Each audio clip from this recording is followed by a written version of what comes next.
Bonsoir et bienvenue à la une de ce journal, le démenti formel de Joseph Djogbenou au sujet de la diffamation d'un média en ligne, alléguant sa candidature annoncée pour la présidentielle de 2026. Le patron de l'Union progressiste, le Renouveau, a remis les pendules à l'heure en cet après-midi au cours d'un point de presse à Cotonou. Entouré des hauts responsables de la formation politique, il promet des actions en justice contre les auteurs de cette imagination à l'origine d'une polémique depuis quelques jours. Face à la cherté de certaines spéculations agricoles, le gouvernement n'est pas resté insensible. Des mesures ont été adoptées pour soulager les producteurs et les populations en général à travers la régulation des coûts d'intrants agricoles. Le ministre de l'Agriculture est revenu sur ces dispositions dans un point de presse ce matin à Cotonou. Vous suivrez aussi Gaston Dossoui sur les raisons spécifiques à la hausse du prix du maïs. Cérémonie de mise en exploitation officielle du premier site MySol Grid de Engie Energy Access Bénin.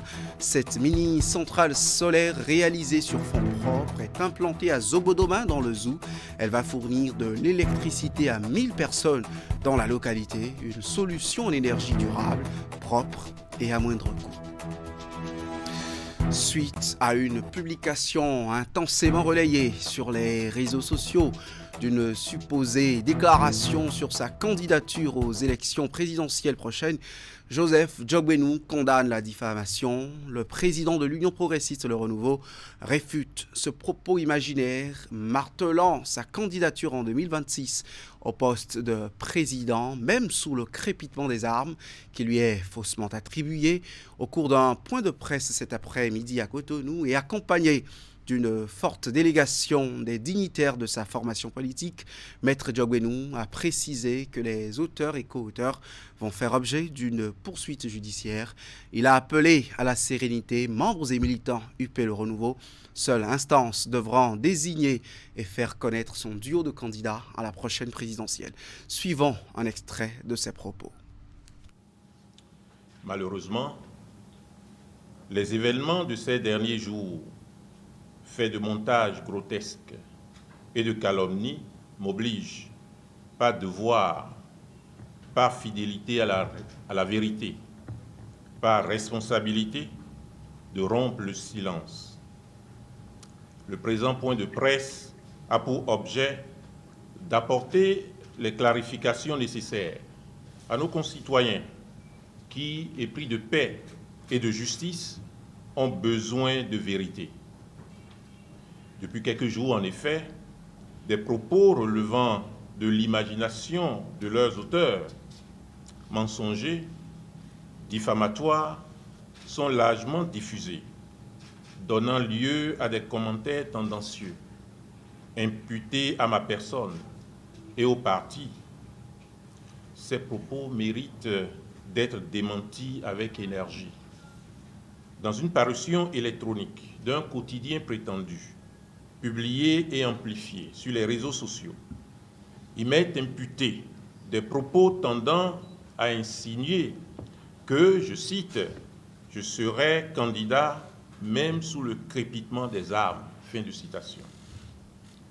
Il n'est ni de ma religion, vous le savez, ni de ma culture, encore moins de mon engagement, dans la ligne politique à laquelle je souscris et à la lumière de laquelle le parti est conduit, de tenir de tels propos et d'évoquer une éventuelle candidature à la présidentielle à venir, et ce, au péril et au mépris de la paix publique et de la cohésion nationale.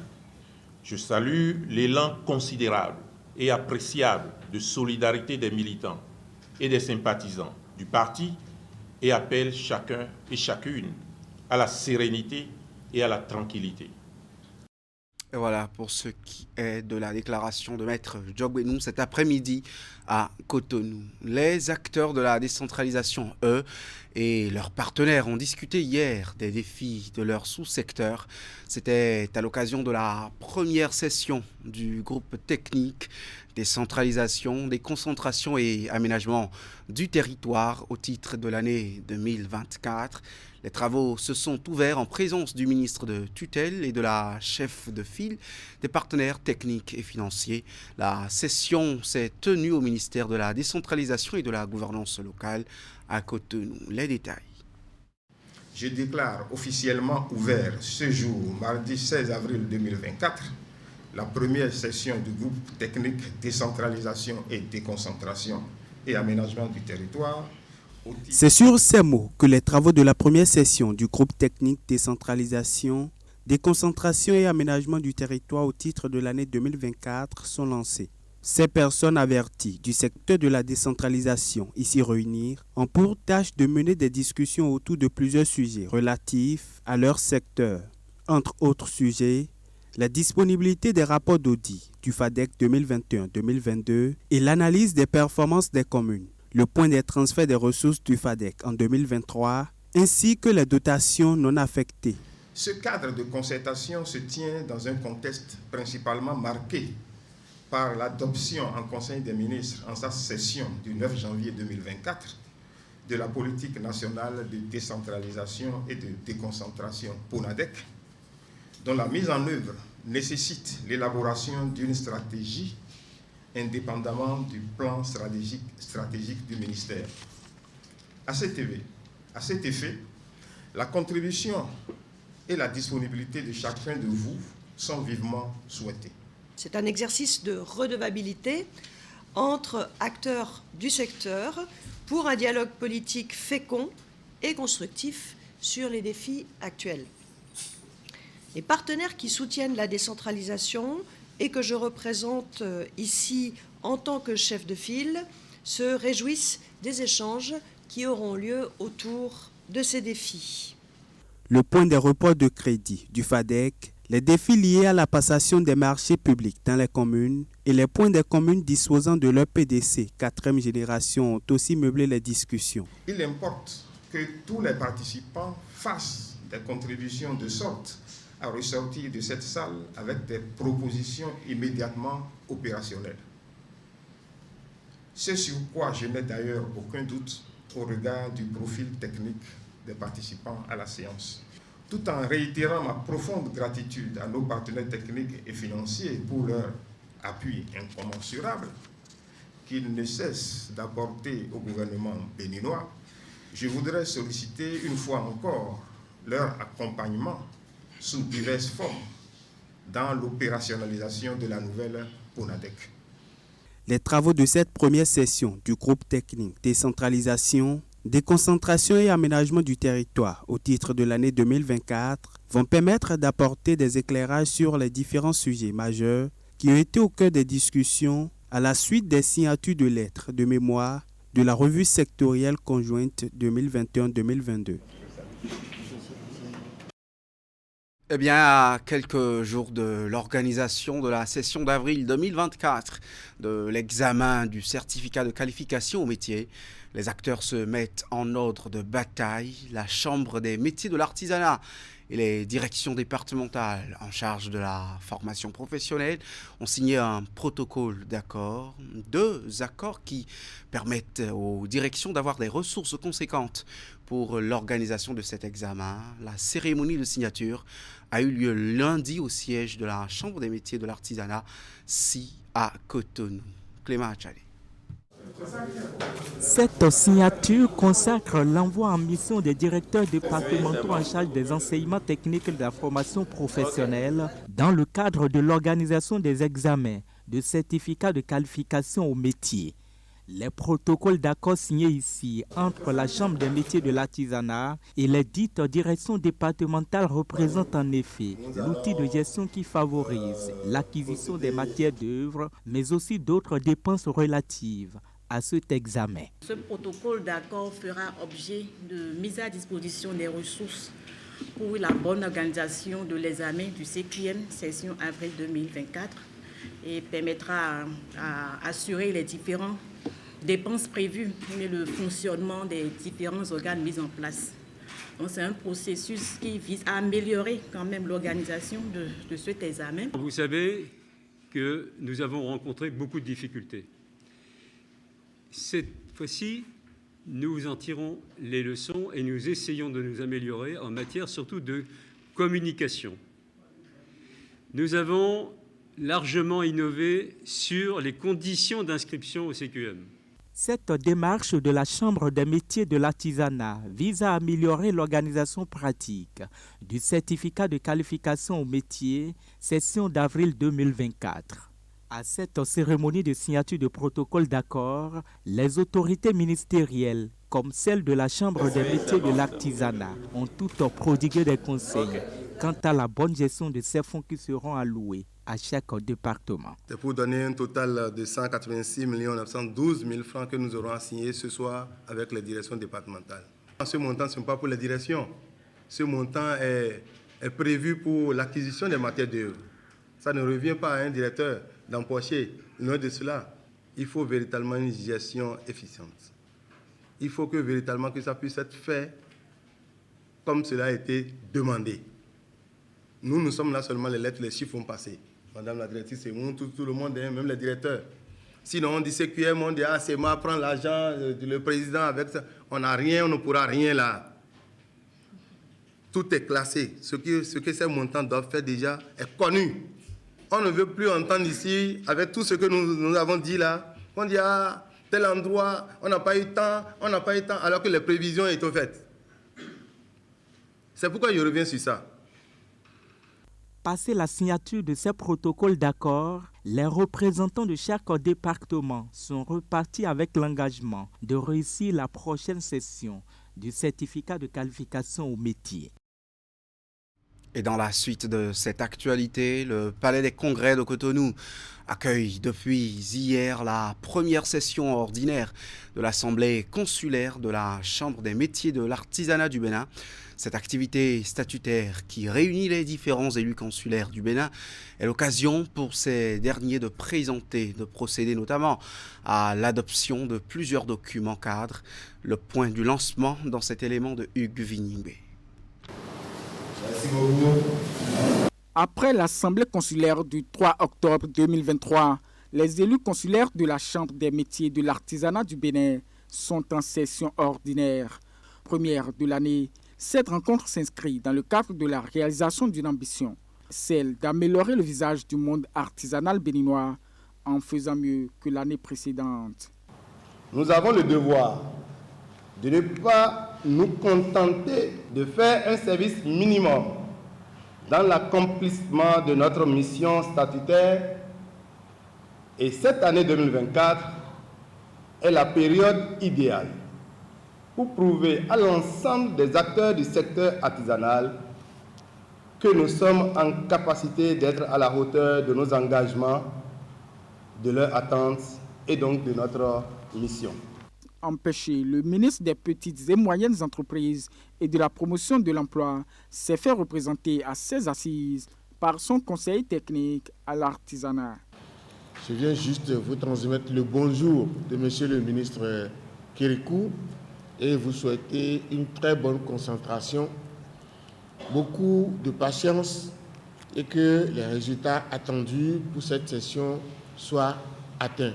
Conformément à l'agenda établi pour la circonstance, la première journée de cette assemblée consulaire, prévue pour durer 2 jours, est essentiellement consacrée à l'adoption de plusieurs textes. Il s'agit, entre autres, du compte-rendu de l'assemblée consulaire du 3 octobre 2023, du rapport d'activité de la même année et du rapport de la Commission des finances. Au nombre des activités programmées pour le compte de la deuxième journée, figure notamment l'appréciation de l'état d'avancement du CQM, session d'avril 2024, et des échanges sur l'organisation managériale de la CMA Bénin. Les activités maintenues doivent faire l'objet. Je vous l'ai dit en titre, au sujet de la campagne agricole 2024-2025, au Bénin précisément, le ministre de l'Agriculture, de l'Élevage et de la Pêche s'est prononcé sur les nouvelles mesures prises par le gouvernement pour soulager les producteurs, des mesures qui concernent spécifiquement l'accès aux différents engrais agricoles. Le gouvernement apporte une subvention pour permettre aux exploitants d'acheter ces engrais à des coûts réduits. Suivons ensemble les explications du ministre Gaston Dossoui. La campagne 24-25 démarre sur chapeau de roue avec l'ambition du gouvernement de satisfaire aux préoccupations exprimées par les producteurs. Qu'ils vous souviennent que la campagne passée, lorsque le NPK n'était pas disponible, ça a fait l'objet de revendications fortes. Je rappelle, pour toute fin utile, que Covid a fait que les frais maritimes ont beaucoup grimpé et jouent sur le prix de l'engrais à sa destination.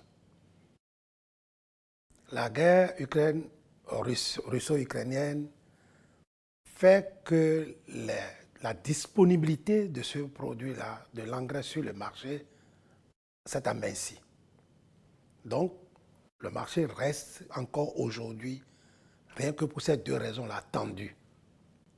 Le gouvernement préoccupé par la problématique de faire produire et de produire pour couvrir non seulement nos besoins, mais de générer des revenus pour les producteurs, a jugé bon aller à un soutien aux producteurs sur le prix des intrants, sur des engrais.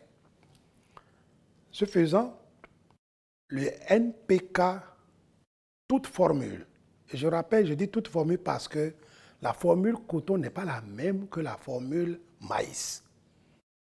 Le NPK, toute formule, qui nous revenait à 23 500 ou 24 000 le sac de 50 kg, sera cédé à 17 000.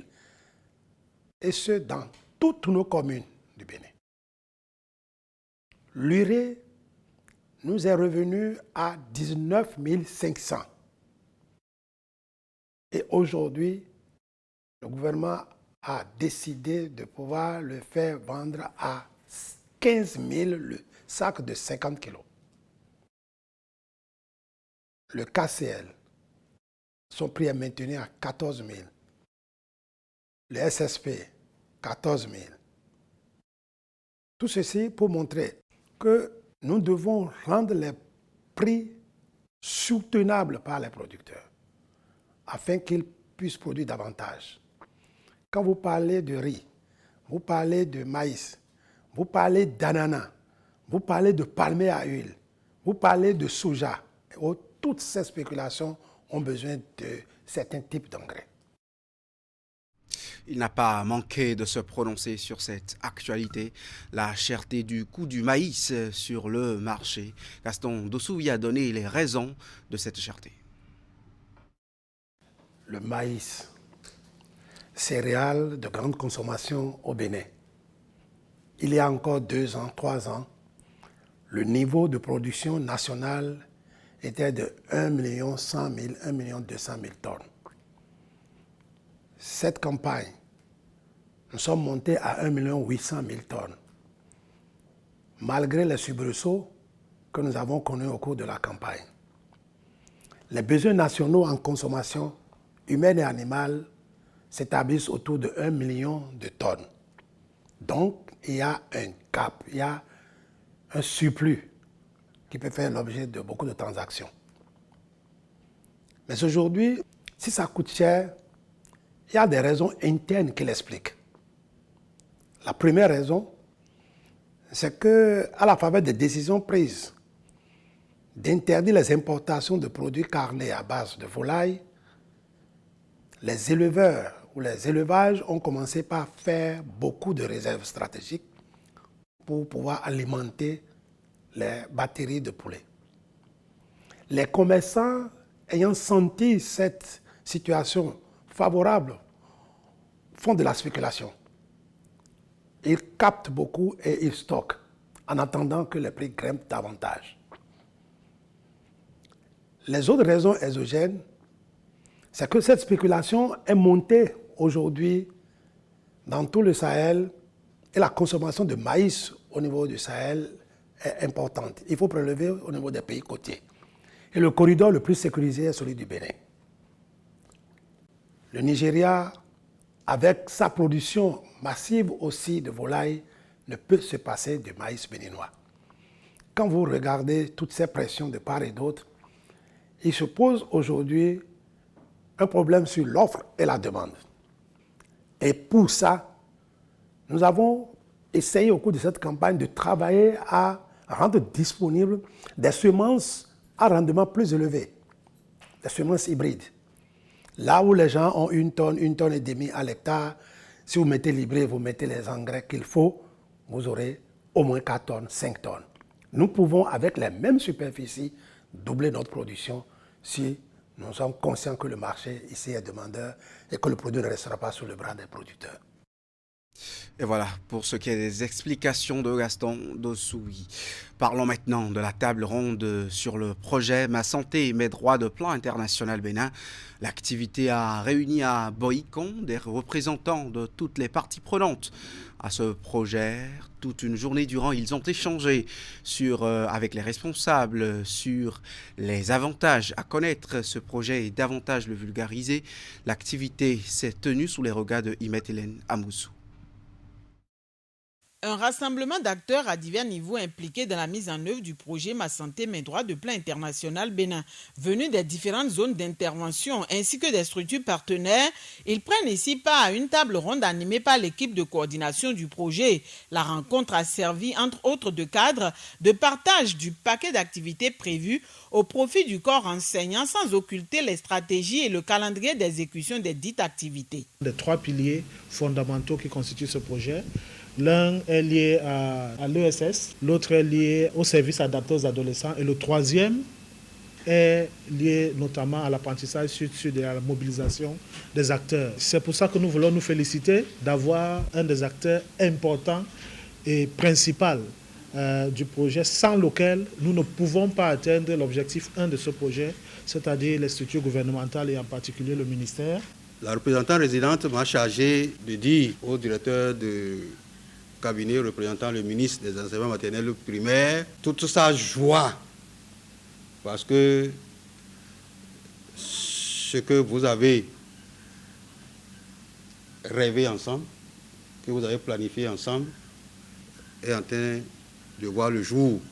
Elle souhaite que nous puissions sortir de cette table ronde avec un engagement fort du ministère des enseignements maternels et primaires pour accompagner l'équipe de coordination du projet Ma Santé, Mes Droits dans la mise en œuvre de toutes les activités. Projet novateur dont les acquis vont servir inévitablement d'armes de combat au groupe cible. Il vise à fournir aux adolescents en général et aux filles en particulier une éducation sexuelle de qualité, ainsi que les informations et des services en matière de santé, puis des droits sexuels et reproductifs. La table ronde de Boïcon est organisée en vue de l'amélioration de la connaissance du projet, mais aussi pour échanger sur les grandes lignes du plan de plaidoyer du projet sur l'éducation à la santé sexuelle au Bénin. Pour combler les attentes ainsi déclinées, votre disponibilité, votre engagement et dévouement à la réussite de cette cause sont particulièrement interpellés. Là-dessus, je n'ai aucune once de doute, convaincu que vous avez aussi pour leitmotiv la promotion de l'éducation des filles et la protection de leur scolarité. À l'issue de la journée d'échange, les participants ont eu à formuler des recommandations. De nombreuses orientations nécessaires pour la bonne conduite des activités retenues dans le cadre du projet ont également été données. Le Bénin accueille depuis lundi la première session francophone de la formation Excel, entendez cours exécutifs pour les leaders en évaluation, fruit d'un partenariat entre l'Université nationale de Singapour et l'Université d'Abomey-Calavi. Cette session de formation se tient grâce à l'appui financier de l'UNICEF. La cérémonie de lancement s'est tenue cette semaine même. Suivons le compte rendu ensemble. Équiper les cadres supérieurs des gouvernements des pays en matière d'évaluation pour une prise de décision éclairée. C'est le but de cette formation co-organisée par l'école d'administration Lee Kuan Yew de l'Université de Singapour et l'école nationale d'administration de l'Université d'Abomey-Calavi. Démarrée ce lundi 15 avril 2024, cette formation en présentiel est prévue pour durer une dizaine de jours.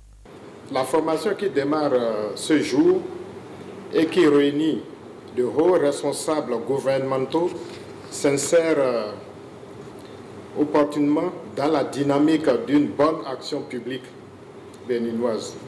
En effet, depuis 2007, le gouvernement du Bénin a affiché sa volonté de faire de l'évaluation un outil d'amélioration continue des services publics rendus aux populations.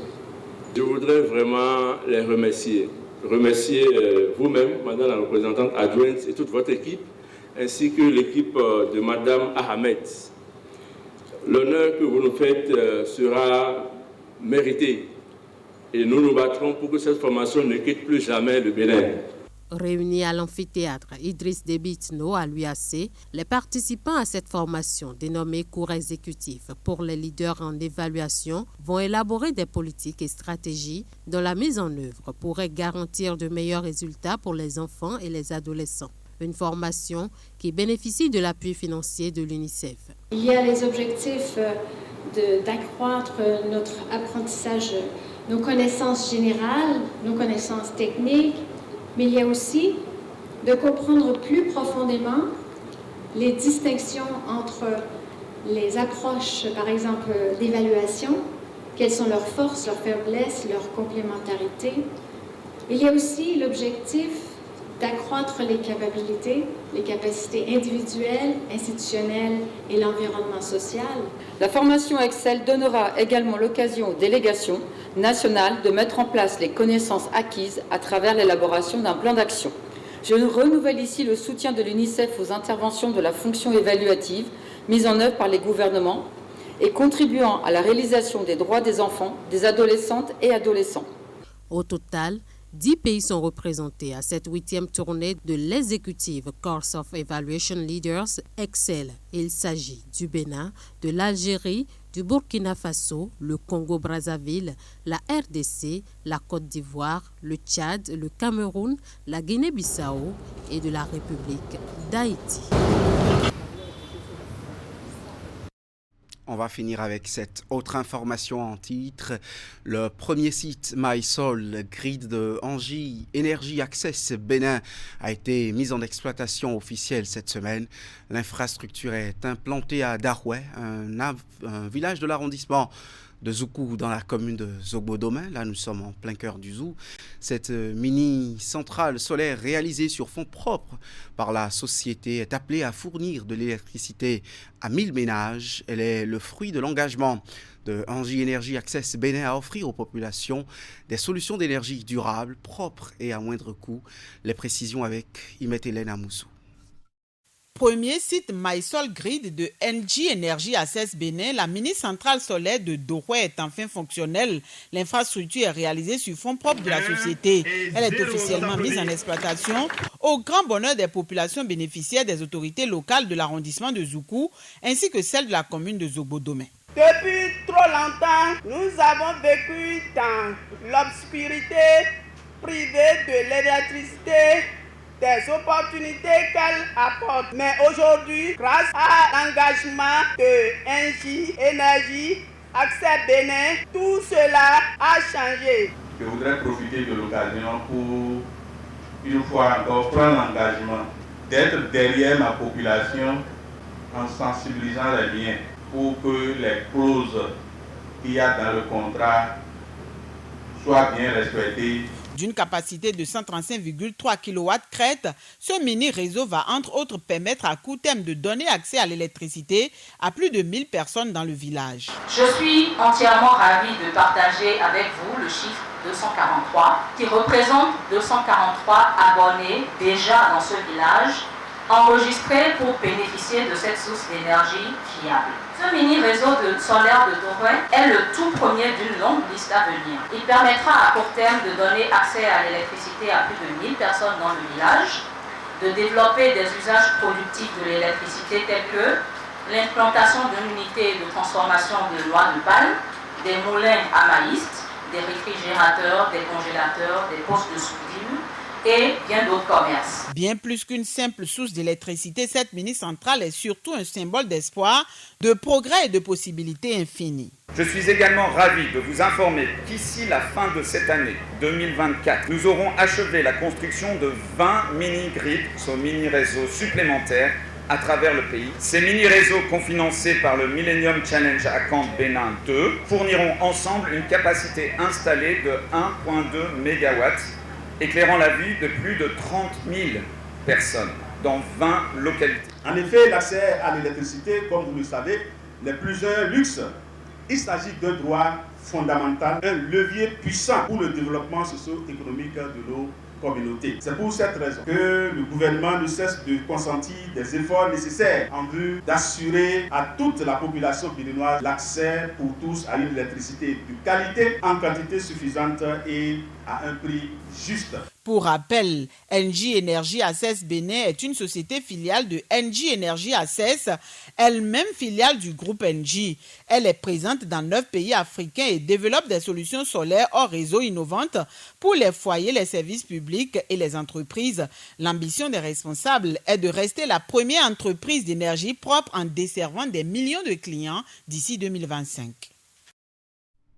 Merci à vous, Imet, Hélène Amoussou. Merci aussi à vous aussi qui nous avez suivis. C'est tout pour ce 19h30.